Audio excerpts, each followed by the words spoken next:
I believe we can reach a mutually beneficial agreement. I need you to hand over my creature. In return, I will offer you a permanent stake in my company. From what I know of your organization, I'm sure a substantial amount of resources are required. Stocks in one of the fastest growing companies in America could be useful. If my demands are not met and no agreement is reached, I am prepared to leak information on your organization to every paper on the East Coast.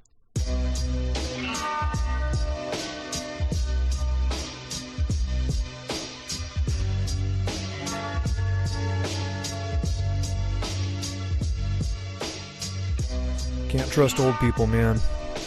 They're sneaky, underhanded. It's how they got to be the way they are. They know a thing or two, you know? I know a thing or two as well. I know it's Friday, November 15th, and we're here at the Week 46 recap show on SCP Cafe. I'm your host, Blue Soul, SCP Wiki moderator, chat administrator, author, loving husband, dog petter, Cologne aficionado, Tottenham Hotspur supporter, purveyor of fine backups. On top of the English wiki, I now have a complete backup of the Russian wiki.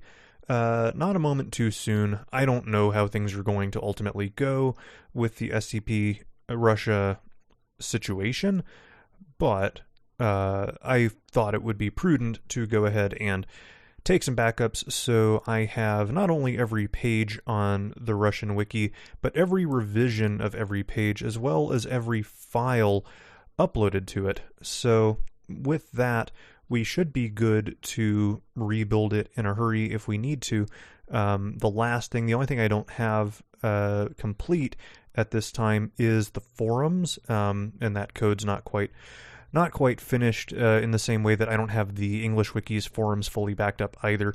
But I'm getting there. I don't think it'll take all that long to knock out that last little missing piece of the code to get it going. It's just, there's always, one thing's got to get done and the other thing's got to get done. Something always ends up getting bumped to the back of the line, and for whatever reason, it ends up being the forums every time. My last day at this current job is here in about 9 days on Sunday. And after that, I've got about 2 weeks, and I'm hoping I can get a ton of stuff done with regards to backups at that point. So we'll see. Cross your fingers that I can make full use of that time when we get there. Have a new patron to announce this week, so big thank you to Leon, or if you will, Leon. I don't know, but hailing from Germany. Always fascinating to see, more countries check in, supporting SCP Cafe. I've been keeping an eye on the charts, had some movement in Denmark. I like Denmark. It's my my expat plan. If things don't work out here, I mean, you got to figure the state of things now. If I haven't pulled the trigger yet, I'm probably not going to, but just the same. Shout out to Denmark. Appreciate you guys. We have a good week this week. Week 46 was solid. Despite only 8 skips in scope, I was able to pick 5 very strong selections, and I've got a couple recommendations, couple mailbag questions, so we're gonna get started. Just kidding, I got one more thing. I mentioned it last week that I was going to reveal a little something before we got started in week 46. I didn't forget. I might have forgotten. See if you can tell. What we are going to be doing over the last 6 weeks of the year is I'm going to be unveiling, slowly but surely, my end-of-year awards. First annual Cafe Awards. Not quite sure what it's going to be named yet, but this is something I've been wanting to do for most of the year, and we'll be rolling that out, and hopefully I can do you guys justice, because there's been so much good writing this year, and I really want to shine the spotlight on what I found to be some of the best stuff to come out of 2019. So more information on that likely revealed in a Tuesday special for patrons on early access, and then general public 1 week later. Ooh, and before I get going, I have some breaking news literally just came through in the last 5 minutes. Tomorrow, Saturday, November 16th, 9 a.m. Eastern, keep an eye on the front page of the wiki as the launch of the crowdfunding, the donation link for the legal fund for the SCP Russia case will be posted. So look for that. I have no further information beyond that, or I would share it now. But I suppose we can wait a few more hours to get there. Now let's get a move on here with SCP-4362, titled Achilles Defense Systems by the Great Hippo. We have an object class of Euclid and an image of a dude decked out in tactical gear, modern camouflage, rifle, good trigger discipline. You'll love to see it. In sort of a woodland scene behind him. The caption reads, Figure 1-1, early prototype of ADS program, and we have a fairly short set of procedures here. We have several devices that incorporate the skip that have been stored at Site 95 for continued research. Otherwise, our embedded assets working within the military of various nations are ensuring that any compatible equipment that might end up interacting with this skip is decommissioned and destroyed, and we should make no further attempt to develop this technology. Further, MTF IOTA 10, damn feds, is to investigate leads regarding MediaGen and its employees, and anyone connected to MediaGen is to be brought in for questioning. So the description tells us that the 4362 designation is sort of a collective one for anomalous technology integrated into the ADS, Achilles Defense Systems program, which was later adopted by multiple military programs throughout the world. I am a chronic Googler, and I Googled Achilles Defense Systems, assuming it was a made-up thing. Unfortunately, there is actually an Achilles Defense Systems in Bulgaria that sells all sorts of guns and crap like that. I like to try and make sure I'm not going to inadvertently step on anybody's toes or inadvertently send the SCP army into some poor unsuspecting business. So kind of an iffy judgment call there, but not related, despite the improbability of them both kind of working in the same sphere. We note that ADS used multiple interdependent anomalous components, and as such, we can't really isolate the anomalous parts from the non-anomalous bigger system. So we basically treat all of the ADS technology as part of 4362.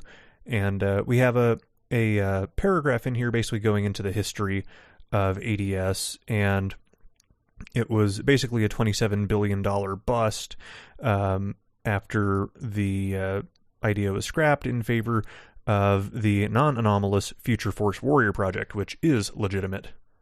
So after the project went bust, different organizations acquired and cannibalized the various ADS technology that was used and sort of retrofitted it into their own programs. But by 2008, equipment that made use of this stuff started to act sort of odd. For example, rifles that wouldn't fire without internet access, medical devices with built-in paywalls, and headgear with HUDs that only displayed lengthy service agreements. And after examining all these things, it was traced to a software company called MediaGen that was involved in the original ADS contract. The Pentagon gave us some information about that MediaGen had expressed interest in the monetization of conflict and the privatization of the military through the use of microtransactions and corporate sponsorships. And we currently believe that the skip is some form of recycled anomalous code intended towards the same, and that it was inadvertently made a part of the ADS system. So what we have after this is a set of incident logs. Before we get there, I do like how this was set up. It feels very real and believable. Now, as far as I see it, we managed to successfully avoid one question, but couldn't successfully avoid a different question. The one we successfully avoided is how does it work? And this is constructed in such a way that how it works isn't all that important. This is a good way to get around the sort of sticky situation of anomalous computing, is basically ignore it. Ignore the mechanics of how it works, and don't invite any questioning onto them. The thing we can't really get around is this media gen, and the fact that we don't really go into any information at all about media gen. To take on a military contract like this, they would be really, really well known to at least somebody within the U.S. government, and it's hard to reconcile that with the fact that we have no further mention of them in here. And we don't have to, and I'm not saying we have to necessarily have an obligatory interview with the CEO of MediaGen, but it is noteworthy that we don't make further mention of them at all. That, did we try to make contact and then found it was, some old apartment in, suburban Massachusetts, and they had no reason to actually ever be as big as they were. You can do stuff like that and sort of close the loop, and it only takes a sentence or two to do that and satisfy the question. So we go to a set of incident logs, two of them from 2008, and we have it looks like a sniper talking with their command over a radio of some sort, saying they've got the target in their sights, and command says you're authorized to engage, and he goes, understood, taking the shot, and there's a pause, and then he goes, command, I'm having some mechanical problems here, and command says, can you be more specific? And response, it's not the rifles, and then he gets cut off, and you can hear a voice saying, thank you for using ADS. It appears you've reached your limit of free kill shots for today. Would you like to subscribe to our Premium Elite program for access to unlimited kill shots? If you act now, you'll also, and gets cut off by Delta, our sniper, going, the fuck is cut off again, be entered into the daily spin where you can win upgrades such as free reloads, access to armor-piercing rounds, enhanced armor, and Delta cuts him off. Shut the fuck up, you're giving away my... And you hear banging in the background. And the voice says, alternate skins for your... And then you hear gunfire and the end of the log.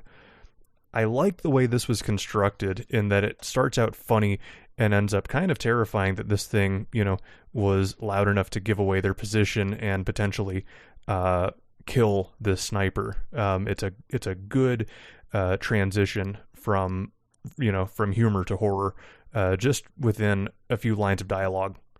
The second log looks like we've got sort of a field medic situation going on. The guy's down, need to get this pack open to put pressure on the wound, and the box won't open. And two guys, the box isn't open, and well, God's sake, hand it here.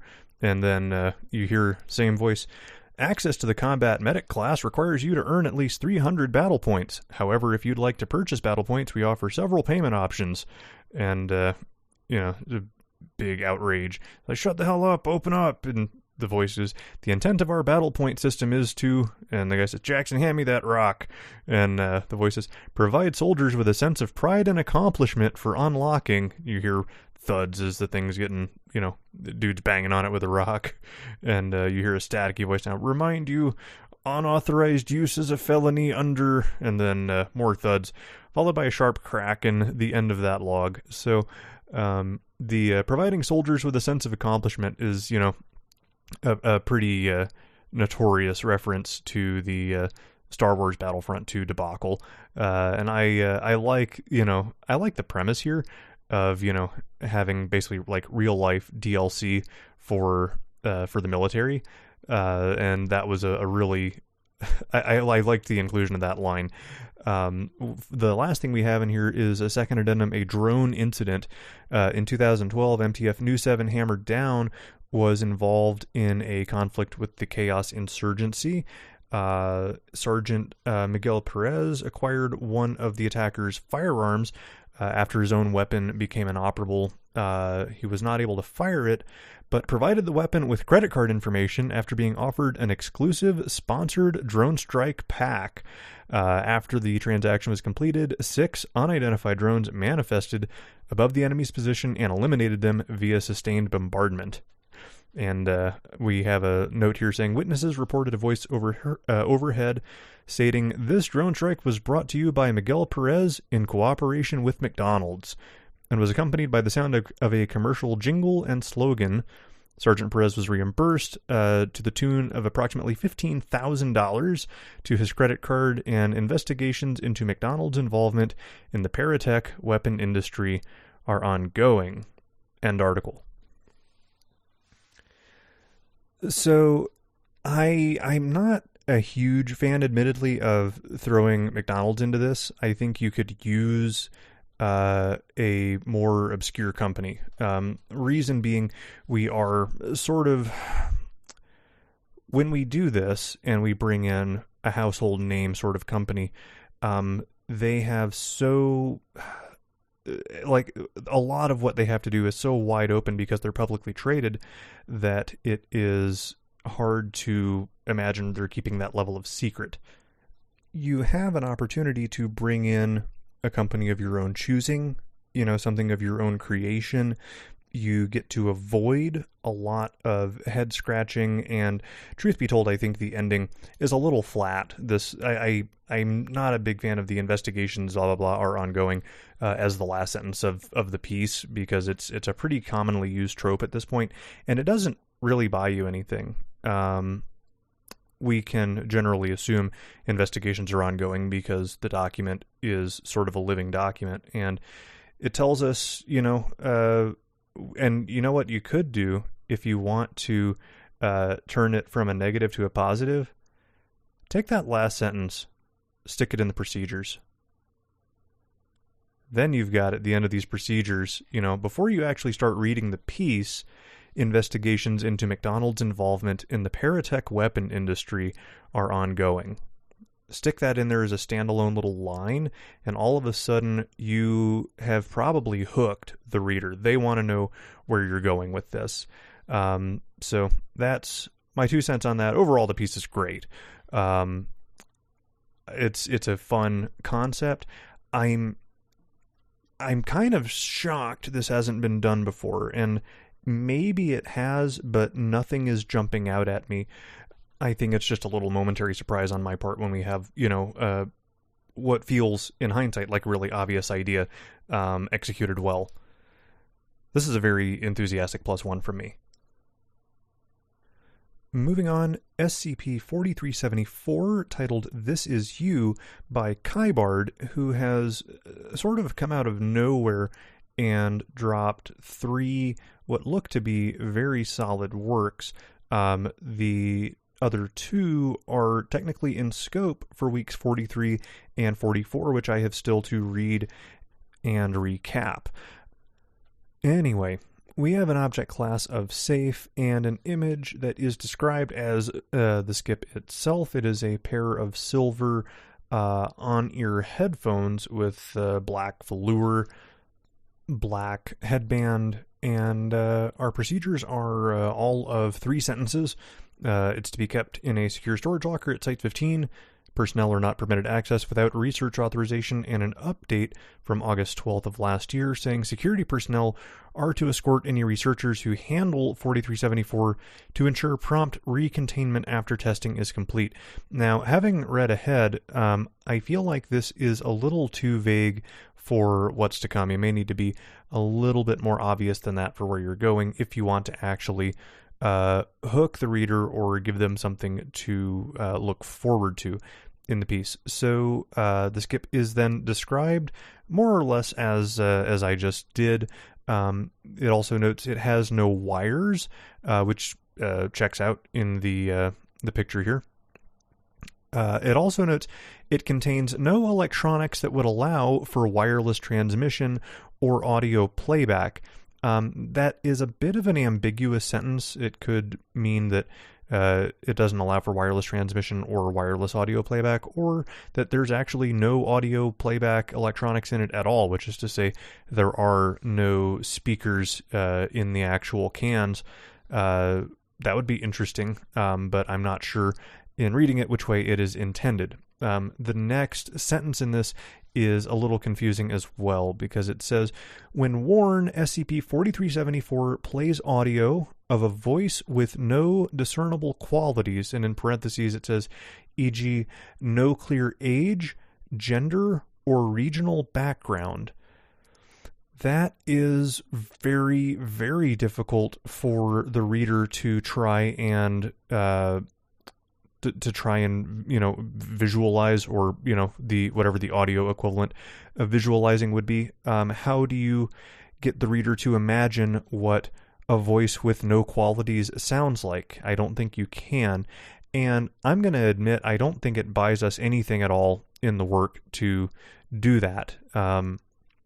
It could be more interesting. Like, you could do one of two ways. I think you could either have the same sort of voice constantly, which would, let the reader question what this person is and what they want, or you could go the other route and say, the voice is never the same in any two recordings, but you could do something along those lines as well. But the way that this is phrased is very hard for the reader to follow.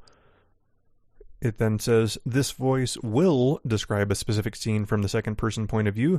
The scene takes between 30 and 60 seconds to be described in full, and at the end of each scene, the voice will say, "This is you," and 4374 will go silent unless worn continuously for 4 hours or until worn by another subject. Be careful with this future tense. It is not all that compatible with how the scientific method works. It may have invariably done all of these things, but to state confidently that it will always do these things is not quite kosher.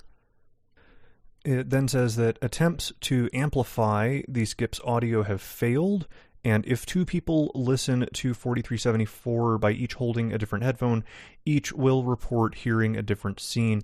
For where this piece ultimately ends up going, I feel like both of these little things are unnecessary. They're asking, they're answering questions that were not asked, and I don't think it is of any value to include them.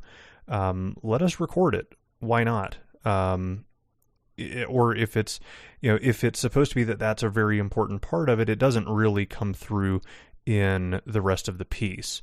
It continues to say that to date, 819 scenes have been recorded via transcription by subjects wearing these headphones. No patterns, naming conventions, or other details suggest a clear source or intention behind the audio. Out of those 819 scenes, we have 12 positive matches to people or places mentioned during playback, but it is entirely possible those are pure coincidence. Listeners report mild cognitohazardous effects, intense empathy, dissociation or disorientation, typically dissipating within 1 hour after a single use, but prolonged usage has unpredictable and potentially more severe results. And then in parentheses, we have C-test logs and the 2018 containment breach report.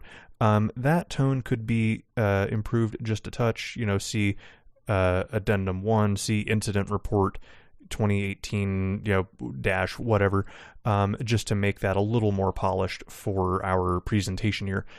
So we go from that to a set of transcriptions, of which there are 5 of them. For example, the sample 26 involves a Site 15 researcher. The transcription is, "It is a chilly autumn morning and you are waiting for the school bus.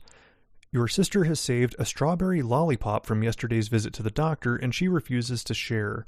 When you tell her that you hate her, you see her face crumble at the thought that you are telling the truth. She laughs a moment later, but the crumbling remains in your mind to this day, deep in the pit of your coward stomach. This is you. And our twist here is that this researcher confirmed that he is an only child, but also stated he would be able to describe his sister if asked, and that her name was Darlene. And 2 hours later, the doctor did not remember saying this and had no such recollection of a description or name. And that is basically the story of all of these, where it paints what sounds like a very plausible, believable sort of memory that the listener initially confirms and with time denies.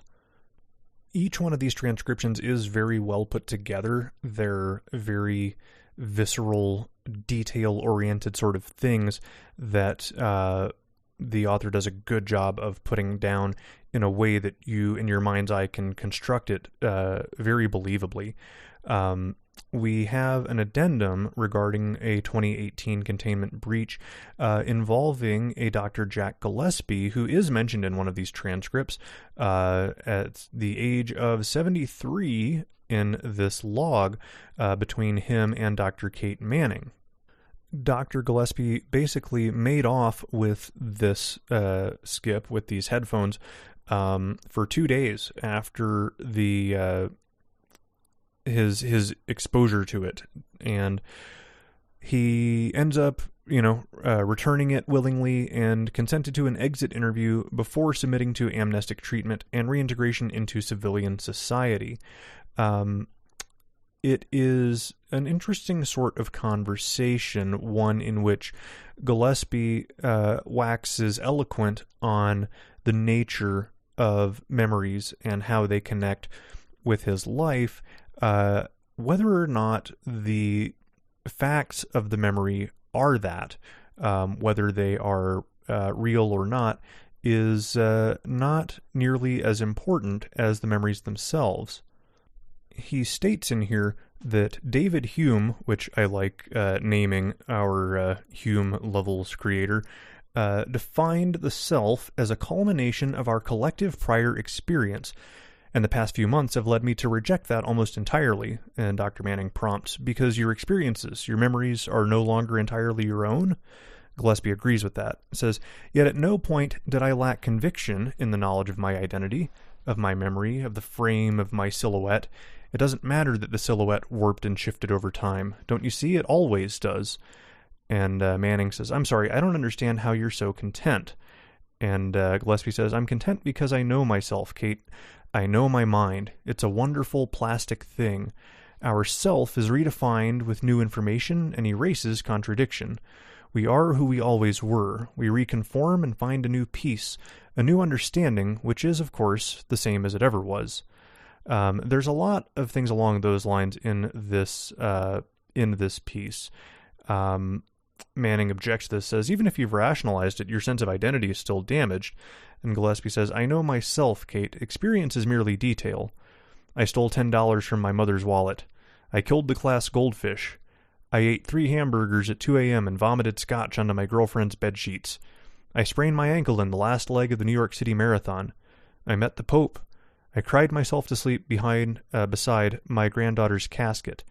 Through all of it, true or false, I remain Jack Gillespie. And so this is more on philosophical grounds of the idea of the self and how we sort of create memories as suits suits us. This is a very it's a very interesting sort of thing, isn't it? This is basically the climax of the piece, and the trouble with that is this is such deep conversation that it's hard to understand sort of where you are in the pacing of the thing. My understanding is a previous version of this had this was presented entirely differently. There was sort of a note where Gillespie had absconded with the thing and laid out a lot of the same stuff. I don't mind the format, the interview. I like the idea of having an exit interview, before being amnestized, I'm reminded of Deus Ex, the original, the 2000 release, where JC would have a conversation with a bartender, and you expect those sorts of conversations to be pretty low-key, but they end up talking about conspiracies in the Bilderberg Group and blah, blah, blah, and it's out of nowhere, and it feels very stilted and very sort of oddly juxtaposed with what the conversation really should have been. Given that this is sort of this is posed as an exit interview, I feel like there should have been more, even if we don't actually use it, more along the lines of having Manning trying to stay on track with this interview, with trying to understand Gillespie's motives, and, is he a threat? Did he do anything with these headphones while he had them beyond just listening to it? And we don't do any of that.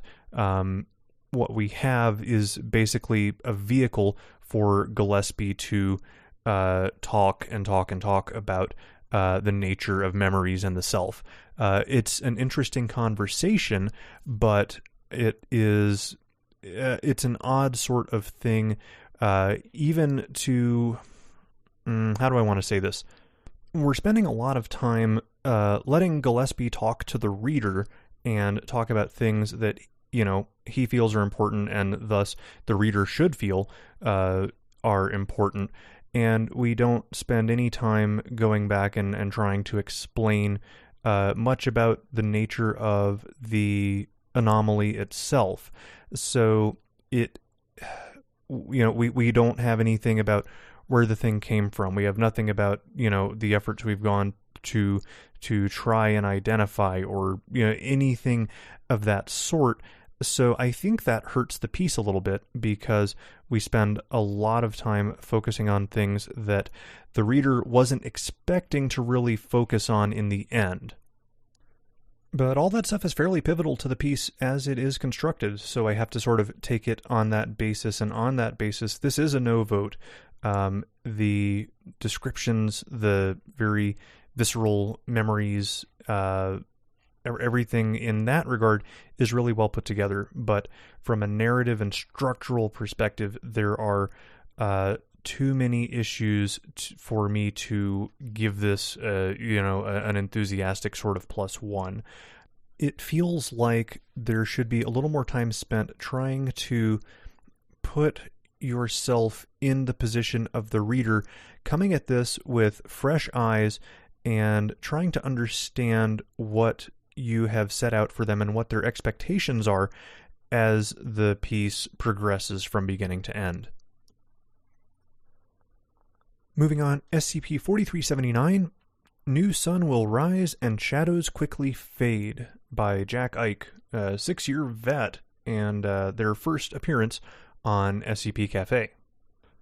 We have an object class of safe and an image that takes up the full width of, looks like a view from the top of a mountain, looking down on some other mountains. They're nice and green. You can see, these have all got loads of trees and loads of grass on them. And the caption reads, "A portion of SCP-4379 as seen from the main entrance." Our procedures are just a few sentences. All personnel stationed at Lunar Area 32 are to be aware of the location and properties of 4379. Signs reminding staff of the skip and its properties should be positioned in any hallway featuring an entrance into 4379, with emphasis near said entrances.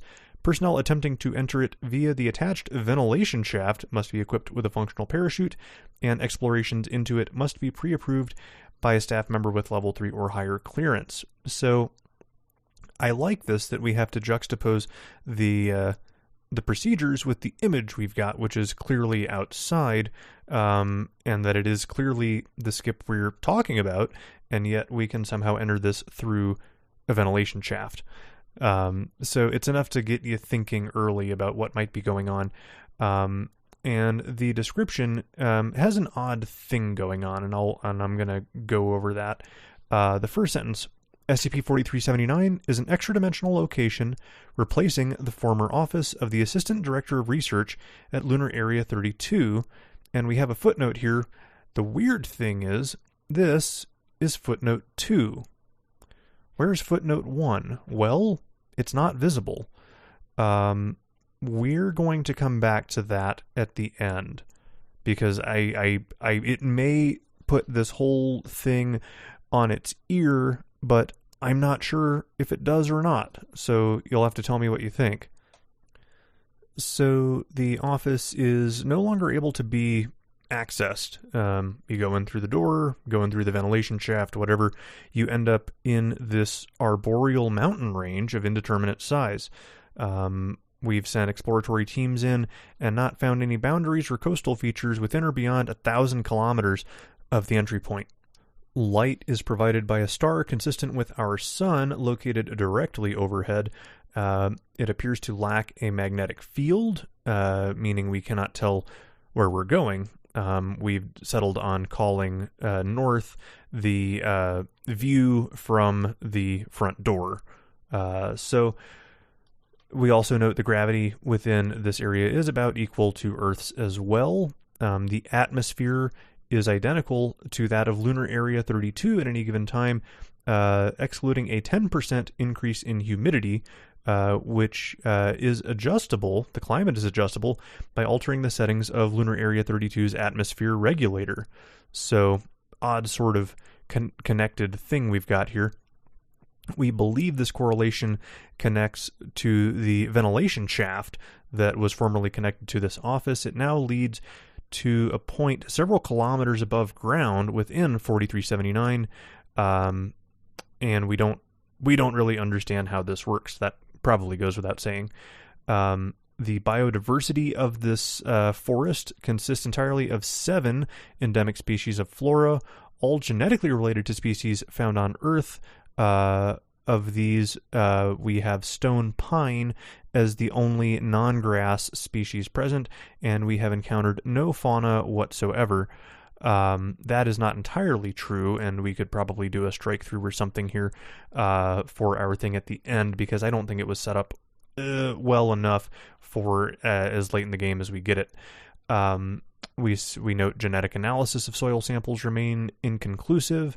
We initially discovered this place March 12th, 2009, for 12 minutes, wherein the Lunar Area 32 was forced to function on backup power. The reactor was functioning at full capacity, but all produced power was being drawn to an unknown source, and then we found 4379 in the resultant search. So we go to an addendum, an exploration log, with 3 members of Distributed Task Force Sigma 6, Division 9, Spacemen. The team is not particularly enthused about this assignment. The team lead notes, "I want it on the record, we're trained for general security, not melting realities, so the moment the freaky stuff starts, we're bailing." We have this thing in the beginning where there's like trying to get their mics working, and it's the sort of thing that I would just as soon see sort of redacted or, moved into the category of extraneous audio, which the rest of the piece does. So it doesn't bias anything, and the piece is quite lengthy thanks to this dialogue. It's only a short sentence or 2 per line, but when you look at the scroll bar, it's like, Jesus Christ, there's so much stuff I still have to read. Can we cut out the less relevant stuff? Well, the trouble with that, as you keep reading, is, it's them looking around, they're walking for 5 minutes, yeah, they're at the edge of the cliff, yeah, it's a long drop, and they're talking about the family as they keep going, and it's all very chill, despite them, figuring they're going to last an hour tops. They hear a dull roar, and they run, and then realize it was the wind. And they know that's the first time anything's moved other than us. They go grab some samples. They're all singing together. roll the old chariot. We go on, and then we have a pause at the end saying, "Why were we singing?" "What do you mean?" "Well, we just started singing for no reason." "Well, I was bored. We always do shanties on duty."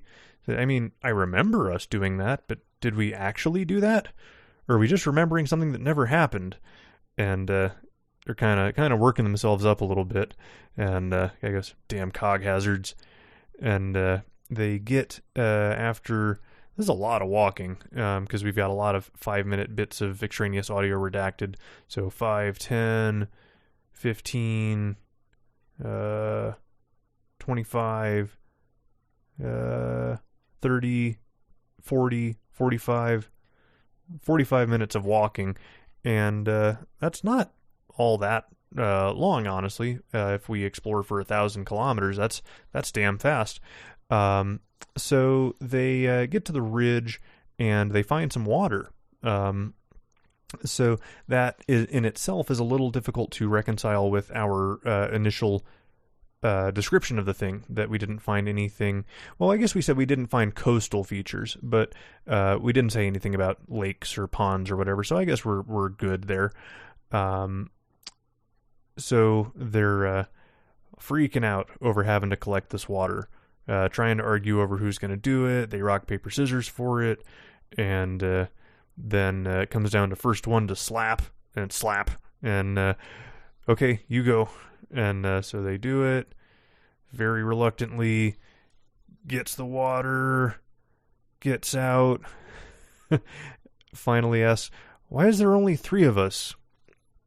And the other guy says, What if there were more of us?"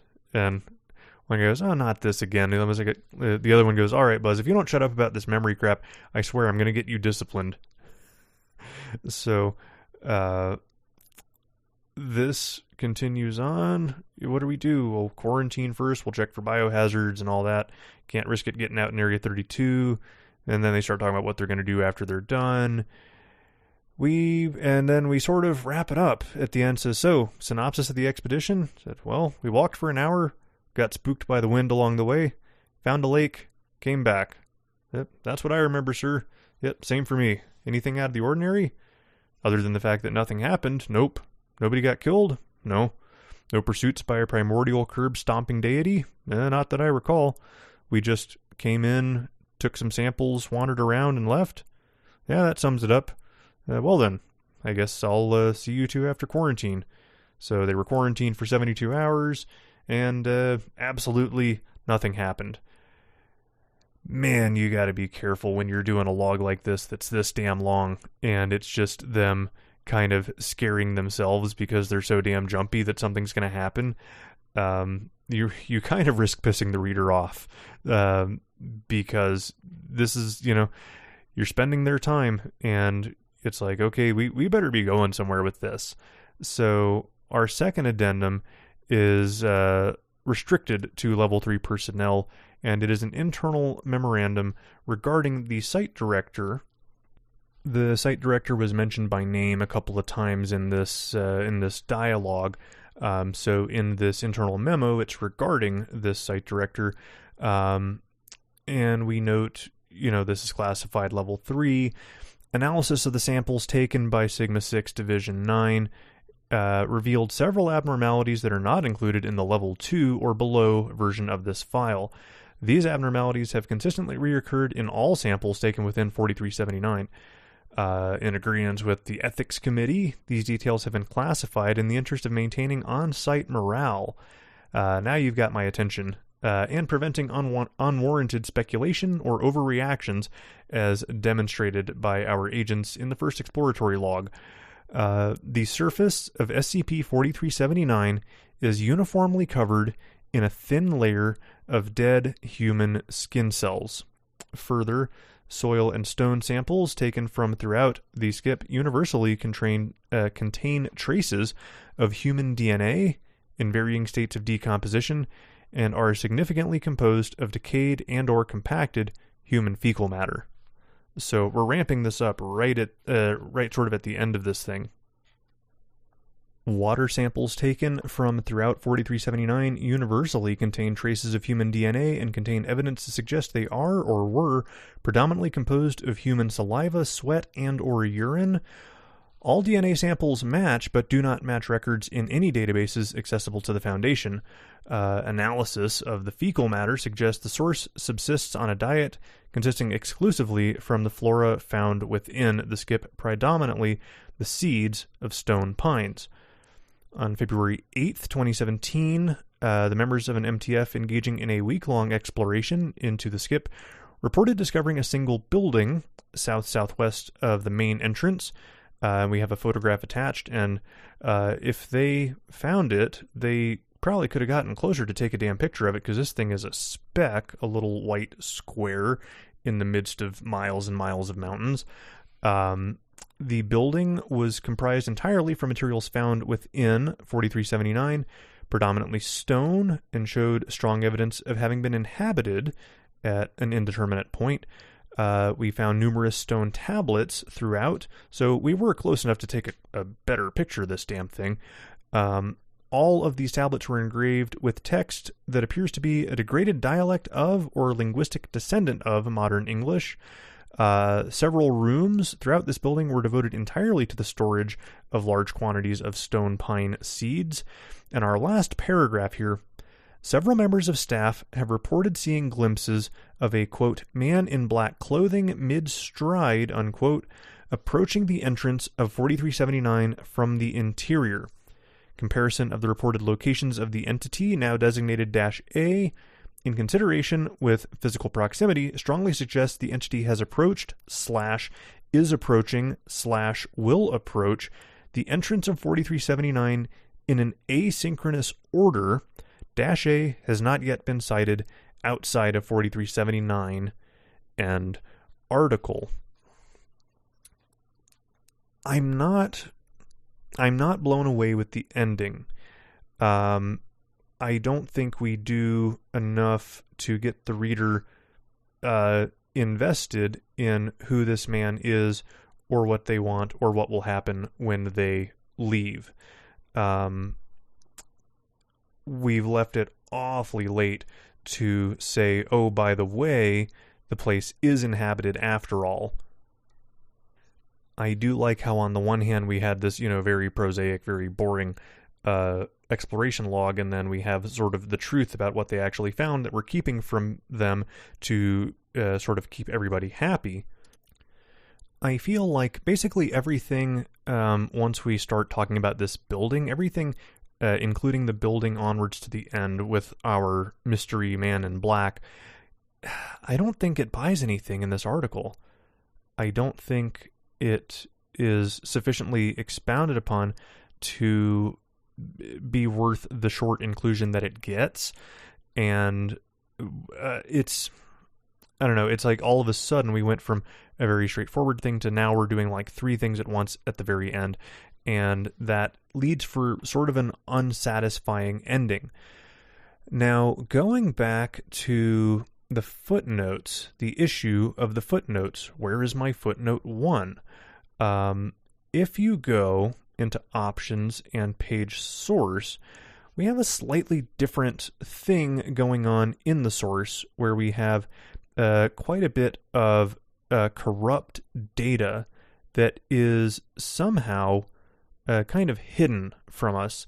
I'm not clear how this is actually working, because there's a lot of stuff in here that you can see in the page source that you can't see within the work itself. It's quoted stuff, but at the same time, it doesn't show up as block quotes in the article. So I don't know what's going on. I tried to do the thing where, like, you select all the text in case they've got like white text on a white background.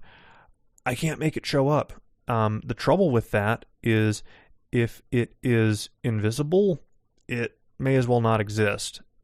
There's interesting stuff being done as far as trying to do the whole, data corrupt, and in the middle of the corrupt data, we've got a little bit of exposition and explanation going on throughout the piece. But given that there's no way to really look at it.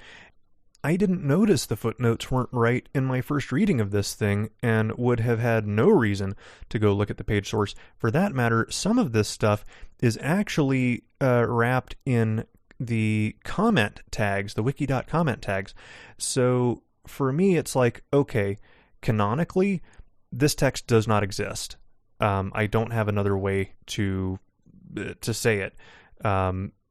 If, we're trying to do that, I can't back it as a way I want to see. Like, we always want to push the envelope, right? Like, we always want to try new things.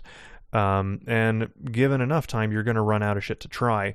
This is not something I want to see catching on, where people have to check the page source of the work to see if they're missing anything. That's a really poor user experience, and a lot of it is sort of repetitive of what the visible text is.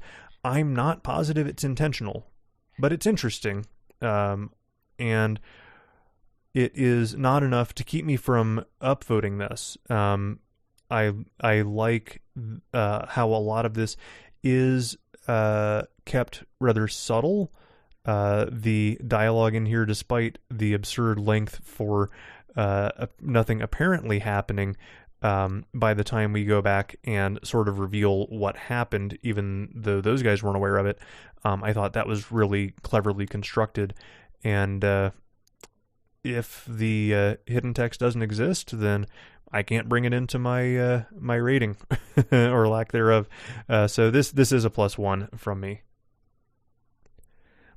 I'm one article late for this, but I have a couple of Patron plugs at this time. AIS Mallard wants to plug Sweet Cream Pancakes by W. Maitla, who is the author of 4504, which I covered in a deep dive, and actually just shot me a message on YouTube a few days ago. AIS Mallard says, a gripping tale by W. Maitla, the author of SCP-4504, which was covered in a deep dive, which creates a suspenseful situation from a mundane pancake restaurant. I like this plug. I like this tale. It's gross. It's a really visceral descriptions of a very rundown restaurant, and is appreciably vague in what the various actors are doing and their motives, and the ending. You don't really know how it goes. Overall, it is a pretty damn good tale. Dakota P. would like to plug Tales from the Ethics Committee, The Foundation Eats Babies. He says, the piece takes an overdone and almost implausible concept and makes it starkly real. The amount of time spent arguing the finer details of the ethics involved gives it a very uncomfortable feeling, but establishes a very believable setting for the Foundation verse. This was a piece by Mr. Numbers, who basically came in, dropped this tale, and bounced. It was the only thing they ever wrote for the wiki.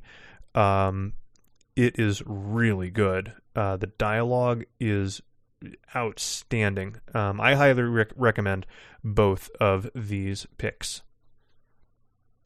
Moving on, SCP-4691, titled Locked In by Little Fiery One in their cafe debut. We have an object class of Keter and no images at all in this piece. And again, short procedures. We've had very short procedures throughout this week. We have, what is this? Yeah, 3 sentences. Suburban areas are to be screened for reports of 4691 as often as resources allow. All information related to a confirmed event should be suppressed via proportionate amnestic administration. Grade 3 ballistics will be utilized against ongoing instances of SCP-4691. That last bit, I don't think we ever really follow up on in sufficient detail for me to understand the inclusion of it. Anyway, the description indicates SCP-4691 is a rare phenomenon that has only been observed to manifest in locations that meet 3 criteria. 1, the location is within a suburban setting. 2, all entrances, doors, windows, etc. to the location are closed or blocked. And 3, only one resident occupies the location. The skip causes all of the entrances at a given residence to become impossible to open and highly resilient to damage. Electronic communication of any kind is also disabled. This is a stretch for me. This is hard to sufficiently suspend disbelief given these two sentences. It continues, an event ends if an entrance is broken open. This often requires excessive force, estimated to be a minimum of 40,000 newtons, and the footnote gives us some context. Approximately the amount needed to move a train car. I don't know if we have something, maybe we could do a little more standardized than that, because train cars, as far as I know, come in all different shapes and sizes and presumably would need various amounts of force to get going. And then we also say it's unknown if the anomaly ends naturally over time. We could probably rework that sentence to say, to date, no known events have ended over time naturally. It continues, in all known instances, the resident attracts the attention of citizens on the outside. This leads to the alerting of authorities, who often manage to breach the premises in less than 24 hours. 8% of these cases describe hearing the voice of an unidentified individual, and we have a strike-through that says, though evidence of this has not been found. That's good. This leaves the possibility that numerous instances have yet to be discovered. We have another strike-through, though it is unlikely that they would continue for an extended period without being discovered. That's a weird sort of hypothesis to introduce in our description. And I also don't think this buys us much in where we ultimately go with the piece. So we have a document, -1, a written account from a 4691 victim. This is the longest known case in our files. So this is presented as a sort of a diary to self thing, which I'm never a huge fan of. And further, this guy seems like an absolute moron.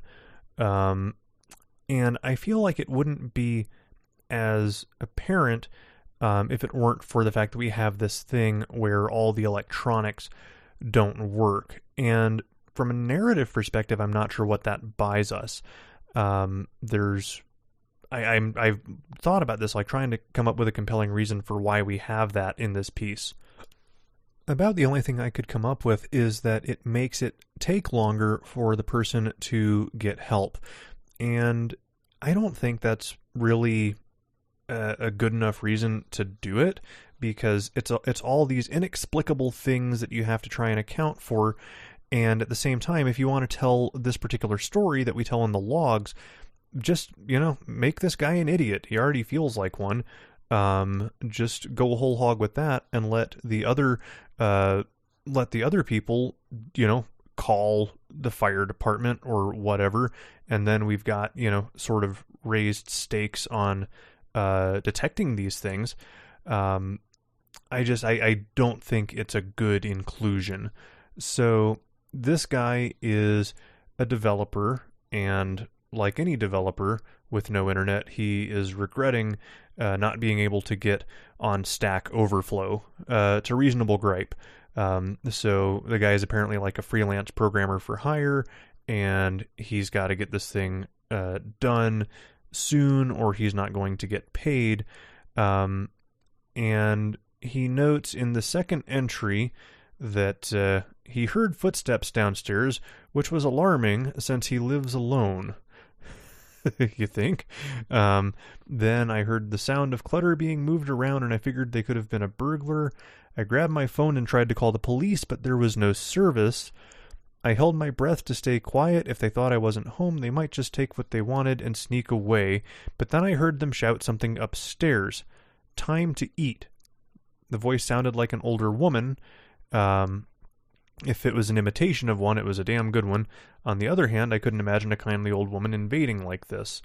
So, stays quiet after that, ends up, sneaking out.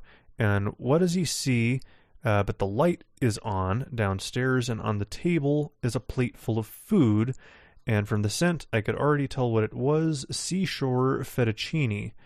Goes down the stairs, So we have this sort of inexplicable paragraph. I assumed I wasn't in danger, so I figured I was supposed to let someone know what had happened. I tried the landline, but that was dead. I considered walking to the nearest police station, but it's a long way away from here. What if I knocked on a neighbor's door? Their phones and internet had to be out too. It was late as well, so they probably wouldn't have been awake to see someone else leave. Was it worth disturbing them for this? Nothing had happened aside from the meal on the table. I threw it away regardless. I didn't trust it. Your neighbor doesn't have a cell phone? You don't have... This isn't that disturbing to you? Okay, man. You live a way more exciting life than me.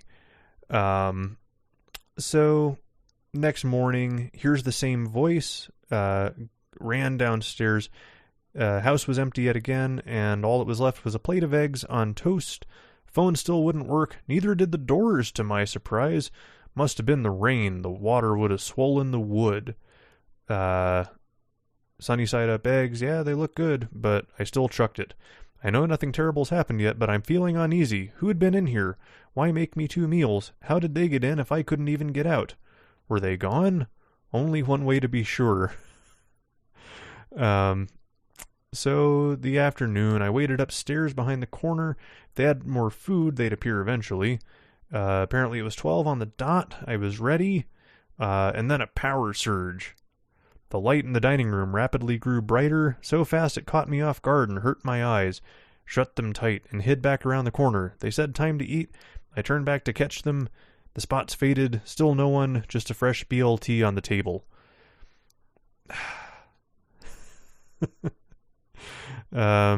So yeah, the ends up trying to eat a little bit of the bacon, just a little, threw the rest away. Even if it's poisoned, it shouldn't be enough to kill me, just make me sick. I'll find out in a few hours.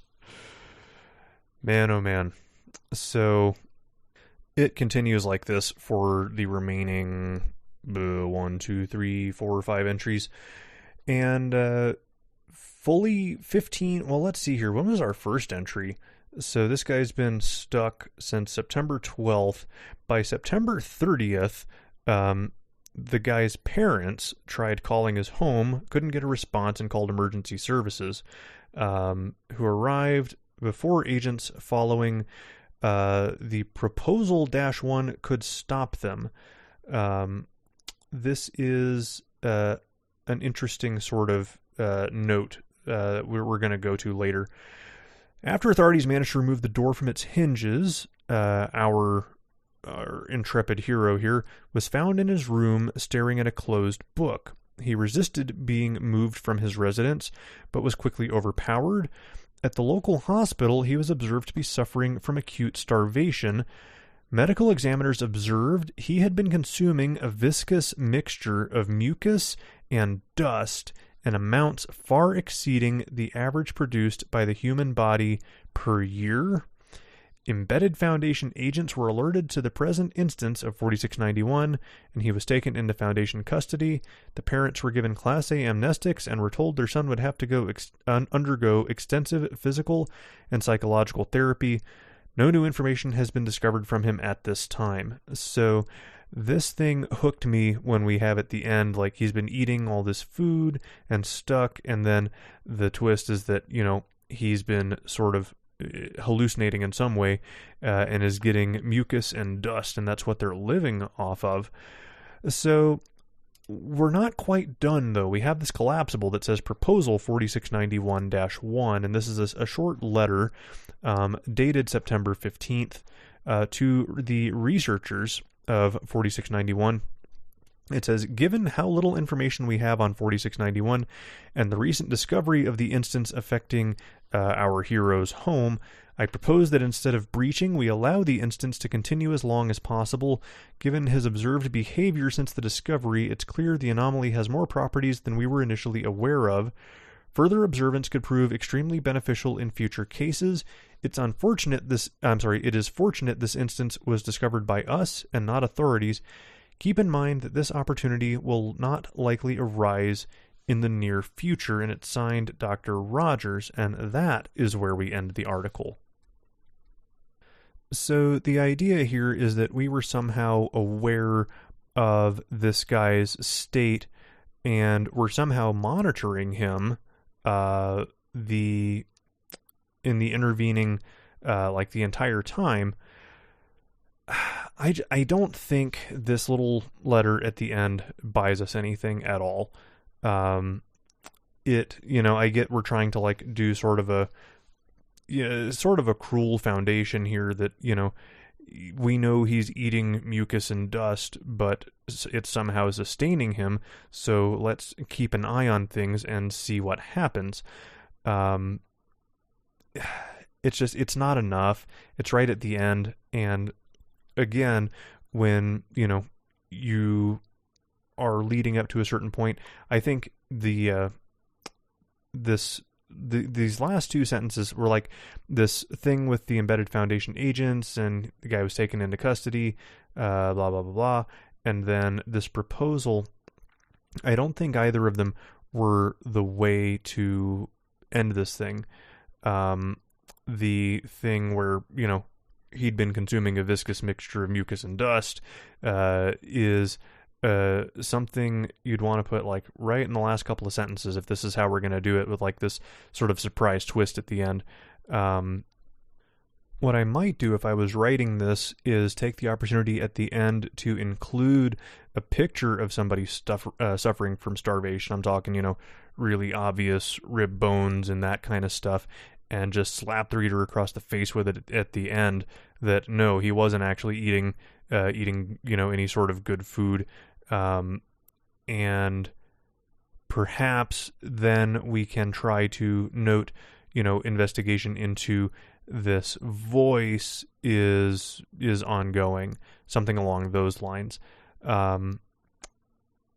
That said, the twist was sufficient for me to upvote this just on that basis. I think it was as much as I honestly kind of dislike this character, seeing what they went through ultimately at the end had a good impact, and that was very well done.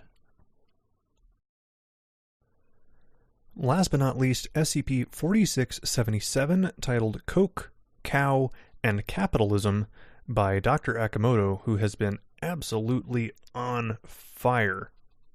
We have an object class of safe and no images up top, but a few as we go through the article.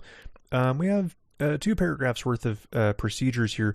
The skip is to remain within Containment Chamber 7 at Site 201. Access to this is limited to authorized members of Project FIDE, which we do come back around to. -1 is kept within Maximum Security Document Locker 18. Access to -1 is restricted to personnel with Level 5 clearance and permission of the site director. Serious stuff, whatever this -1 is. This one's interesting. A Foundation-appointed member of the Coca-Cola Bottling Company's Board of Directors is to ensure the continued secrecy surrounding the Coca-Cola original formula. Foundation contacts within historic academia will reinforce the popular belief that the original formula contained trace amounts of cocaine until it was changed in 1929. That's a great paragraph. That is a good way to hook somebody and go, where in the hell are we going with this? So adjacent to our description is our first image. It is a page from a book. Interesting little chromatic scale next to it. We've got grayscale and color. Like, this looks like a very professionally done intake document. And what it is, you can see the Coca-Cola little word mark up in the top left, and a diagram of a Coke bottle, a glass bottle, and some cursive, though it's too small to read in this image. And then below it, in sort of the second half of the document, it looks to be written in Nordic runes. Now, the description here is rather lengthy. It's 3 reasonably good sized paragraphs, or maybe they appear that way because they're only half width because of this image to their right. But this description is really good. Just about every sentence in here is meaningful and important to understand and advance the story. And that is the sort of thing that I really encourage. If things aren't, if a particular passage or sentence doesn't contribute ultimately to your story and to your ending, consider the viability of it at all. So I'm just gonna read this verbatim because it's all important stuff. SCP-4677 is a biological entity of an unknown species, inconsistent with any other known life form. It features a large central mass, 72 tendrils, and 350 organic valves resembling enlarged bovine mammary glands. The wiki's been on a cow kick lately. SCP-4677 has 4 digestive sacs measuring 4 meters in length, used for the consumption of living organisms. SCP-4677 is described in -1 as Audumbla, a primordial cow deity in Norse mythology. Following its recovery, the entity calcified and became inert, showing no vital signs nor anomalous properties. -1 is a 100-page document detailing the Coca-Cola original formula and the 4 rituals required to produce it. It was created by John S. Pemberton, the original creator of Coca-Cola. Pemberton was a known member of the pseudo-occult fraternity named the Order of Audumbla from 1846 until his death in 1888. -1 contains several pictures and diagrams, along with writing in English, Sumatran, and Norse runes, previously found in relation to the Church of Idun, which is a link to SCP-4608, and other occult Norse religions. The first 3 of the rituals within -1 are used to manifest 4677. Performing the 4th ritual causes 4677 to produce a brown viscous liquid from its organic valves, documented as -2. The substance is described in -1 as Audumla's milk and was a key ingredient in the original Coca-Cola formula. Consumption of untreated -2 leads to an increase in dopamine levels, followed by a chemical restructuring of the limbic system, which causes an acute dependency on the substance. Modification to the nutritional intake of 4677 can lead to the creation of various potencies of -2. All really good. Really, really solid. Really, really good. So, we have a short discovery log here where we note that we were investigating over 26,000 missing persons cases within the Atlanta metro between the years of 1918 to 1928, and we suspected the Coca-Cola Company of a cover-up. June 18th, 1928, the investigation team received information on the Coca-Cola Company's unusual activity surrounding their Atlanta production plant, warranting further action. Our team, disguised as federal health agents, were denied entry, and in response, MTF Gamma 14 Jeffrey Stars was dispatched to handle the situation.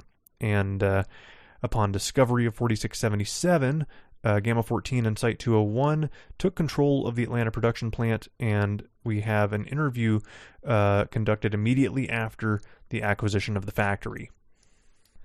So our captain indicates the team goes in, encounters 6 men from Coke's private security, subdues them, makes their way inside, and they find, a number of normal things in the first few rooms: machines, boxes, barrels. But the one thing that was sort of off with it is the machines all looked like they hadn't been used in ages. They were all covered in dust.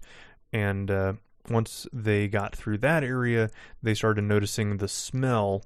And the captain says, "I'm telling you, I've been around a lot of death, but this was horrific. The smell hit us like a ton of bricks." And described it as like a slaughterhouse sat in the sun, rancid meat. About 3 meters from the door at the end of the hallways when we heard chanting. It sounded like it was coming from a radio, but didn't recognize the language. So they go in the room, and he goes, "So there was this thing. It had to be 10 feet tall and 20 wide. A giant mass of tentacles and what looked like udders all over the thing. Just a big nasty ball of flesh. The thing was strapped up like a cow for the slaughter. Its tentacles tied and pulled taut. A shit ton of hoses hooked to it. It had these, big skin sacks hanging off the sides, all 4 of them held open with metal hooks and chains." And there were people there too. The workers didn't even notice us. They were too busy with the piles of corpses. There were severed arms, legs, bisected torsos, heads. Had to be 100, maybe 200 bodies. They were shoveling the body parts into the skin sacks. Fuck, you could see the twisted limbs poking out from the inside. Looked like a plastic bag full of sticks about to rip open. There were kids mopping and scraping up the entrails into buckets, dumping it into the sacks. The chanting kept droning on and on and on. I couldn't take it. I shot the wall-mounted radio. So that, in hindsight, was a poor move. So the workers at that point start screaming and running around. The boys within the MTF grabbed who they could. And after a minute or two, the thing in the center of the room let out a shriek like nothing this guy had ever heard. The skin sacks ejected all the body parts all over the floor and all the blood. It started, changing. Looked like it was turning to stone. And it took about 10 minutes, and the whole thing was just a husk. And our doctor says, so I assume it's dead. The chanting must have prevented that from occurring. The captain says, yeah, I know I shouldn't have shot the radio, but seeing that thing strapped up like that, I sure as shit hope it's dead. Put it out of its misery. And we go from that to a note. Following the acquisition, a full-scale investigation of the Coca-Cola Company was initiated. 2 days after the Atlanta production plant acquisition, the foundation was contacted by Asa Candler, then owner of the Coca-Cola Company. So we schedule an interview for the next day between Mr. Candler and the Site 201 director. Now, before we go any further, I feel obligated to offer something of a blanket apology to the Candler family and estate, because he's not portrayed as a very good man in this interview. This is obviously totally fictitious. Candler was the mayor of Atlanta in the teens, I believe, and did some genuinely good things in that position. But in this interview, he's a rat bastard. So the thing we get from him is that he feels very much in control of the situation, but at the same time wants to come to a working agreement. Notes, I do not wish to mince words here, Doctor. I'm here of my own accord to come to an agreement with your organization. I will not discuss the trivialities of that abomination Pemberton created. And our doctor says, while I appreciate your candor, I'm afraid that's not possible. That abomination, as you called it, is exactly why we're having this meeting. Now, you said Pemberton. I'm assuming you're speaking of John Pemberton. Candler says, listen here. I was no friend of Pemberton, and I found his club even more pretentious and nonsensical than he was. They worshiped that monster like it was some sort of god, like its milk was some miracle elixir. But I'll tell you what, it was no god. It was a fortune waiting to be made. So to hear Candler's point of view, he was taught how to care for this thing, and after learning what he needed, he had everybody involved killed, including Pemberton's son Charles. Said no one needed to know about this creature. So we talk for a little bit about the various incantations needed, and note that it requires a steady diet of 4 live humans a week, but Candler immediately increased its diet to 16 people a week, mostly convicts. It was reluctant to consume so many people, but I needed to keep up with demand. And our doctor says, well, when we arrived, your men were feeding it much more than 16 people, and they surely weren't alive. And Candler says, but of course, doctor, we are, in fact, the most popular beverage in America. So Candler figured out that this thing will survive on bodies. It's not as happy, but that's nothing that it can do a damn thing about while it is bound up in cold, hard American steel. And our doctor says, so where did you acquire the dietary requirements necessary for this endeavor? That's no response. Where did you get the bodies, Mr. Candler? He says, they are inconsequential, the trash of this fine city. And we have some fairly charged words in here used to describe the undesirables of the city of Atlanta. It says, I gave them a new purpose, Doctor, a greater purpose than they would achieve if left to their own miserable existence. Our doctor says, a purpose making you even richer? And Candler says, now you listen here, I didn't come to be judged by the likes of you. I've answered your questions, doctor. It's time we move on to the real reason I'm here. And he's looking for an agreement. Simply put, my company needs the milk to continue operations. I believe we can reach a mutually beneficial agreement. I need you to hand over my creature, and in return, I will offer you a permanent stake in my company. From what I know of your organization, I'm sure a substantial amount of resources are required. Stocks in one of the fastest growing companies in America could be useful. The doctor says, Mr. Candler, even if we agreed to this, I'm afraid your creature is no more than a shriveled husk. And Candler says, well, of course, you stopped playing the recording. All it needs is that incantation, and I assure you it will be as alive as ever. The doctor says, I'm not capable of agreeing to this on my own accord, nor do I think this, and gets cut off. Says, you did not let me finish, doctor. If my demands are not met and no agreement is reached, I have prepared to leak information on your organization to every paper on the East Coast. I clearly know little of it, but I know enough. I think we both know that any public knowledge of your organization would be detrimental, to say the least. Now, before you go spouting off empty threats, know that this will occur with or without my presence. My death would only expedite things. The doctor says, I will convey this to my superiors. You will, however, need to remain here while I do so. I'm afraid that is unavoidable. Candler says, I'm a busy man, doctor. I do not advise keeping me waiting long. And we end the log there. It's an interesting proposition, isn't it? A lot of leverage available to both sides. So what do we do? So below our horizontal rule here, it says, considering the vast financial benefit of an agreement with the Coca-Cola Company, the Foundation developed a synthetic compound that replicates the desired effects of 4677-2 using anomalous means. Consumption of this compound leads to an increase in favoritism and the overall enjoyment of Coca-Cola, causing a subtle psychological dependency on the beverage. The Foundation will continue to mass-produce this substance in return for 20% ownership in the Coca-Cola Company and the indefinite containment of 4677 and -1. Interesting. So we came up with a synthetic -2, and we've just got the thing contained, right?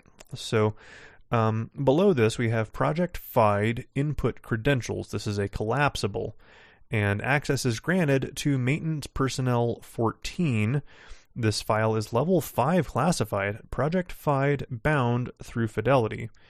We're denied access to R&D Protocol -2 additive treatment, 4677's dietary regiment. I believe that should be regimen rather than regiment, which is a military thing. We're also denied additive personnel effect study. What we do have is the maintenance protocol. On Sundays and Thursdays at 2200, the maintenance team is to inspect, calibrate, and activate the 4677 restraint system. Full sanitation of containment chamber 7 is to be performed every Monday and Friday at 1600. The decontamination team is to wear Class 2 biohazard suits. Waste is to be disposed of through incineration. On Wednesdays and Saturdays at 0800, the Intra-Foundation Water Distribution Network additive intake unit must be cleaned and recalibrated. During standby time, the maintenance team is to assist R&D with non-confidential duties. Further questions should be directed to the appropriate team supervisor. End article. So we say a lot at the end without saying it. Our note that we've got a synthetic substance is a lie. We are doing the exact same thing that Mr. Candler was doing, only we're doing it within the confines of the Foundation in exchange for a 20% stake in Coca-Cola. Something to think about. It's really interesting. I really love how this thing was put together. It's solid. The dialogue is all outstanding. The ending here, this Project FIDE, is well structured. It feels very natural. I like the way this is presented for maintenance personnel, where you can see a little bit. You can see just the enough as far as titles to connect some dots, and then you can see a little bit more in the maintenance protocol. That's, it's interesting, but it's not the whole story, is it? Altogether, really, really well done. Really enjoyed this piece, and this is a solid +1 for me. Before we get out of here, have some mailbag questions. Dakota P asks, has a question and a sort of a follow-on statement. Do you remember when all of the exploration logs, usually involving D-Class, would go very much into detail about the equipment issued? I remember reading logs that listed the exact amount of food rations and ammo provided for exploration. In your opinion, when and why did we get away from that? It may seem silly, but I remember that little bit of attention to detail did a lot for me in terms of world building and immersion in the very scientific presentation of the site when I first discovered it. So yeah, no, I do remember that. I feel like it started to kind of go away quickly, somewhere between late Series 2, early Series 3, it was done. As far as why, well, anything that happens consistently, it's going to go one of two ways. Either it becomes an integral part of building an article, or it becomes a cliche. So in the case of our loadout, I think it had the additional problem that as we've kind of moved to a more narrative-driven site where the storytelling is preempting the immersion as far as importance, it does fall by the wayside because it goes from being, this is all the stuff that they need and it's a really immersive experience to more and more people saying, but that's, it's not relevant to the story. And depending on what you're after, I suppose that's a fair criticism. I still really like when we can make an article feel very immersive. I feel like it's kind of going by the wayside more and more as the storytelling is better than it ever has been. But I think that does have to happen at the expense of the immersion as well, because that's sort of the balance is you've got the storytelling on one side and on the other the very dry technical immersive side of things that can be far more difficult to get a compelling story out of it in that format. So I think it's a number of reasons, but sort of the site's, I don't want to say cultural shift, but just sort of the consistent raising of expectations as far as what an article has to do, I think probably put the nail in the coffin on real detailed expedition logs and loadouts. Rock Teeth Moth Eyes, who just upped their pledge on Patreon from up to $5, which I appreciate that, asks, I vaguely recall from an earlier episode it was said that acknowledging the website as horror gives writers freedom to play with the reader's feelings. At what point is pushing that discomfort too far? Is there any topic you personally find taboo? I think if you are capable of really getting after a reader in a way that would be, unsettling and some people would argue is too far, if you think you know how to do it, I say try it. See what people say. If you think you've got your finger on the pulse of horror to that extent, I think you're going to find there is still a very good-sized crowd that will appreciate that and will, defend your decisions to others. Is there any topic I personally find taboo? Nothing that's immediately coming to mind. I have things that make me uncomfortable, but I don't think that's the same as saying they're taboo, because taboo would mean you shouldn't discuss them. I have things that, if we really get into it, I'm going to, really be, unsteady,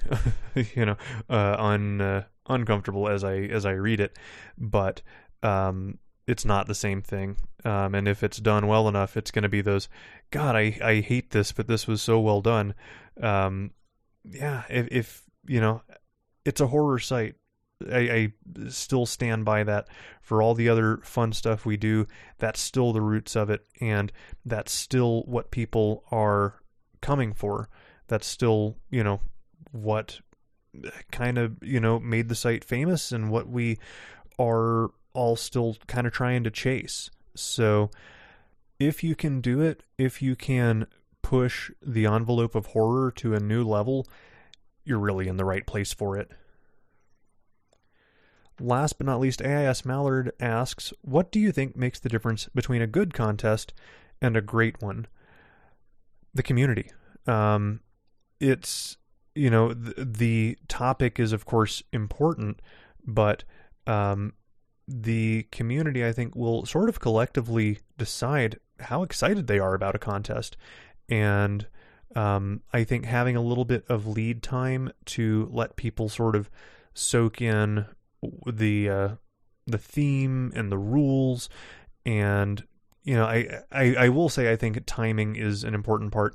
Obviously we've been like almost 6 months now since CollabCon, and I think the biggest criticism of it was it all happened too fast, and it was too much for people to give their best effort, which is a shame because you have sort of two sides to that argument. It's like, should the contest promote getting content out quickly and iterating quickly through ideas, or should it be more bringing your very best even if you only get one piece out in the time frame?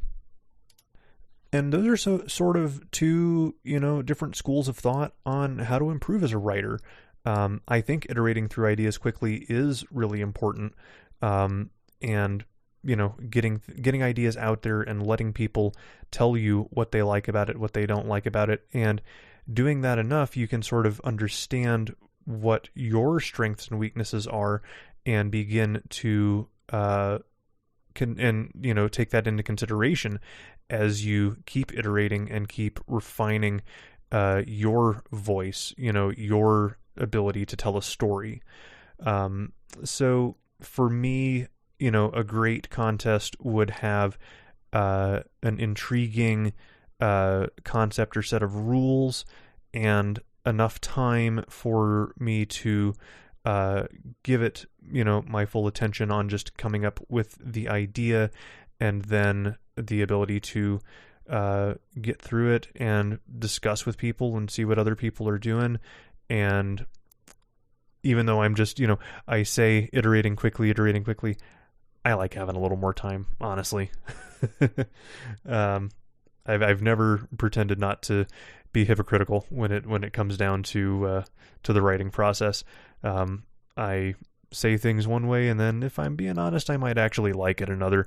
But I stand by doing a lot of them is probably the faster way to improve of the two. And with that, we're about out of here, man. I'm really pleased to get this out on time, getting it out on a Friday like it's supposed to be. Really appreciate, again, everybody's support for the last few weeks, as been going through all the stuff with the dog and just new job. It's all, it was all almost too much. But if I could get back on, do week 45 2 days ago, do week 46 today, I feel like we're in good shape. So more news on the end of year awards and the legal fund as I get information, or as I come up with information in as it pertains to the end of year awards. So keep an ear out for all that fun stuff. Until then, keep reading, keep writing, and I'll see you on the other side.